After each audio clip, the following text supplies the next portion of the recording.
बिस्मिल्लाहिर्रहमानिर्रहीम। अस्सलाम वालेकुम viewers, welcome back to my channel. It's me Zainab Fatima. आज जी हमारे घर में बन रहा है साग, जिसकी रेसिपी मैं आपके साथ शेयर कर रही हूँ। साग विंटर्स के लिए एक सौगात होती है, जिन लोगों को साग पसंद होता है। ठीक है, आज मैं आपके साथ शेयर कर रही हूँ विंटर्स की सौगात की, यानी कि साग की रेसिपी, जिसमें हमने सबसे पहले 2 गड्डी साग, 1 गड्डी पालक और 1 गड्डी मेथी लेनी है, जिसकी रेशो स्क्रीन पे भी आपको शो हो जाएगी। तो आपने ये रेशो के साथ लेने के बाद इसको अच्छी तरह से पील ऑफ कर लेना है। इसके जो छिलके हैं, मतलब कि इसकी नीचों से ऐसे जो रूट्स हैं उससे वहाँ से छिलका साइडों से उतार लेना है। ठीक है, उसके बाद इसको अच्छी तरह से साफ़ कर लेना है, ताकि इसमें जो भी गंदमंद हो, जो भी जब हम मंडी से साग लेके आते हैं तो इसमें काफ़ी कुछ होता है, तो उसे अच्छी तरह से नीट एंड क्लीन कर लेना है। ठीक है, उसके बाद हमारे घर में ये मशीन मौजूद थी। अगर जिन लोगों के घर में मशीन मौजूद नहीं होती साग काटने वाली, वो छुरी के साथ भी काट लेते हैं, तो आप छुरी के साथ भी काट सकते हैं। ठीक है, तो फिर हमने साग को, मेथी को और पालक को लेकर उसको अच्छी तरह से बारीक बारीक काट लेना है। ठीक है, काटने के बाद उसे हमने एक टोकरी लेनी है। टोकरी नीचे से जो भी जिसके अंदर से पानी निकलता हो तो उसके अंदर डाल के अच्छी तरह से ऊपर से पानी का फ्लो तेज़ रख के इसे अच्छी तरह से मल मल के धो लेना है। ठीक है, धोने के बाद हमने कुकर का इस्तेमाल किया साग बनाने के लिए, क्योंकि इसमें जल्दी बन जाता है। हमने कुकर लिया है, हाफ़ पानी उसमें कुकर के अंदर डाल लिया था, उसे अच्छी तरह से गर्म कर लिया था, यानी बॉयल वाला गरम, और उसके अंदर वो पालक, मेथी और साग हमने सारा कुछ डाल देना है। ठीक है, पालक, साग और मेथी हमने अच्छी तरह से नीचे दबा दबा के नीचे को करना है, ताकि अच्छी तरह वो नीचे चला जाए।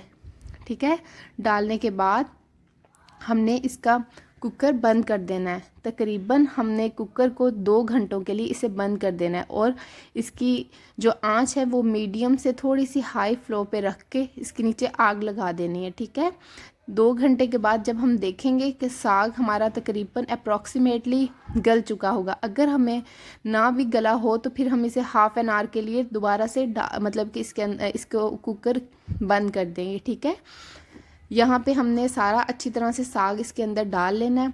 डालने के बाद इसका कुकर बंद कर देना है। कुकर बंद करने के बाद जब हमने देखा 2 घंटे के बाद, तो उसके ये पोजीशन थी, मतलब कि अभी थोड़ा सा पानी रहता था। तो हमने जब ये देखा तो हमने इसके अंदर 3 से 4 चम्मच नमक डालने के बाद, और इसके अंदर हाफ़ पाव हरी मिर्चें, हाफ़ पाव, दोबारा मैं बता रही हूँ, हाफ़ पाव, इस रेशियो के साथ हमने हाफ़ पाव हरी मिर्चें इसके अंदर बारीक क्रश करके डाल देनी है, और दोबारा से कुकर को बंद कर देना है। ठीक है, इसके अंदर अप्रॉक्सीमेटली 3 से 4 चम्मच नमक हमने डाल देना है। अगर आप ज़्यादा नमक पसंद करते हैं तो आप 5 चम्मच डाल दीजिएगा। अगर आप नॉर्मल नमक पसंद करते हैं तो आप 4 चम्मच डालिएगा। ठीक है, और अगर आप कम नमक पसंद करते हैं तो आप 3 चम्मच डालिएगा। ठीक है, और दोबारा से हमने कुकर को बंद कर देना है। आधा घंटा कुकर को हमने बंद करने के बाद जब हमने बाद में हमने इसको कुकर को खोला, तो हमने देखा कि हमारा साग तकरीबन 70% रेडी हो चुका है, क्योंकि जो भी इसके अंदर पानी था वो बिल्कुल अच्छी तरह से खुश्क हो चुका था, और साग अच्छी तरह से गल चुका था। ठीक है, साग गलने के बाद जब हमने इसके अंदर इसको अच्छी तरह से मिक्स करना है, जो मतलब कि घोटा लगाना होता है, उसके अंदर 1 मुट्ठी गंदम का आटा, जिससे हम रोटी बनाते हैं, ठीक है, वो हमने इसके अंदर डालना है। ठीक है, और फिर हमने ये जिससे हम मिक्स करने वाला ये जो मिक्सर है, इसके साथ हमने इसको मिक्स कर लेना है। कुछ लोग ब्लेंडर का भी इस्तेमाल करते हैं, और कुछ लोग ये जो मदानी गांव में इस्तेमाल होती है मक्खन निकालने के लिए, उसका भी इस्तेमाल करते हैं। ठीक है, आपके पास जो भी चीज़ अवेलेबल हो आप उसका इस्तेमाल कर सकते हैं, लेकिन हमारे घर में ये कहा जाता है कि अगर जो ये जो मिक्सर है, हैंड मिक्सर, इसके साथ अगर इसे मिक्स किया जाए तो इसका टेस्ट ज़्यादा अच्छा आता है। तो आप अपने हिसाब से जो भी आपको समझ में आए, जो भी आपको ईजी लगे, तो आप उसके साथ कर सकते हैं। ठीक है, उसके बाद जब अच्छी तरह हमने इसे मिक्स कर लेना है, तो ये अच्छी तरह से ये यकजान हो जाएगा। इस सारे प्रोसेस को हैंड मिक्सर के साथ जो हमने मिक्स किया है, इसे तकरीबन 20 मिनट लगे हैं, और पहले वाले आप 2.5 आवर लगा लें और ये 20 मिनट लगा लें, तकरीबन 3 घंटे में हमारा साग रेडी हो जाता है। ये नाइट की टाइम था, तो फिर हमने मॉर्निंग में हमने साग को खाना था, मतलब कि नेक्स्ट मॉर्निंग में ब्रेकफास्ट में, ठीक है।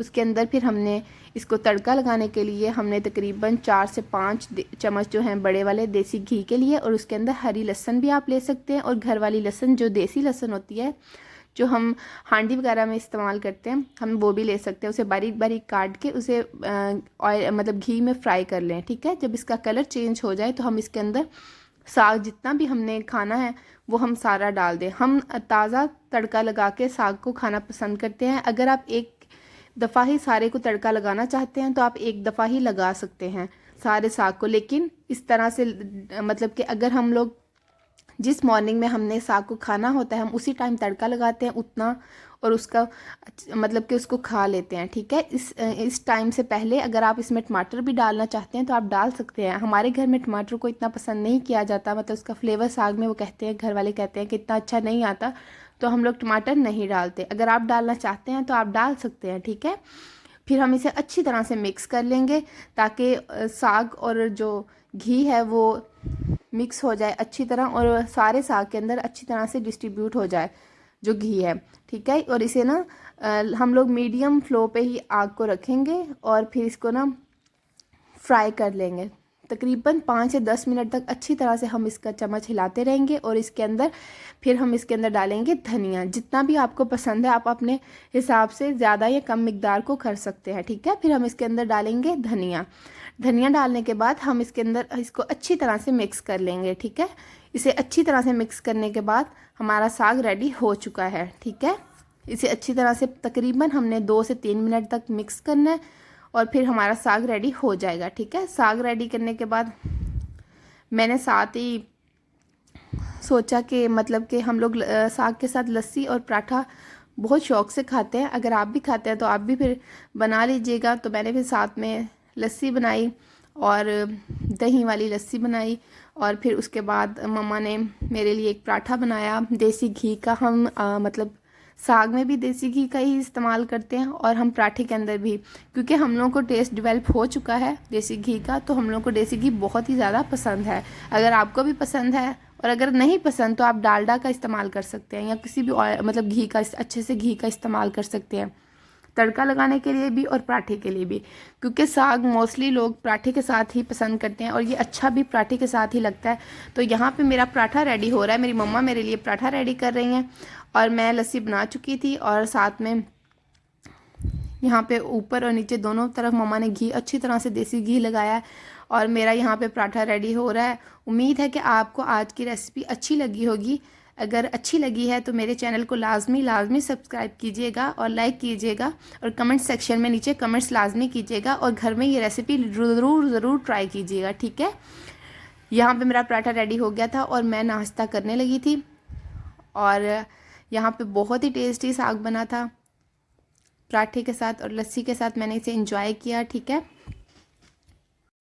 इसी तरह जितना साग हमने यूज़ करना हो ब्रेकफास्ट में हम उतना लेते हैं, उसे तड़का लगा लेते हैं, बाकी हम लोग फ्रीज़ कर लेते हैं। जब हमें चाहिए होता है दोबारा से फिर हम उसे दोबारा से निकाल के इस्तेमाल कर लेते हैं। आप भी ऐसे करना चाहें तो कर सकते हैं, नहीं तो आप मतलब कि अब एक टाइम में तो नहीं इतना साग खाया जा सकता।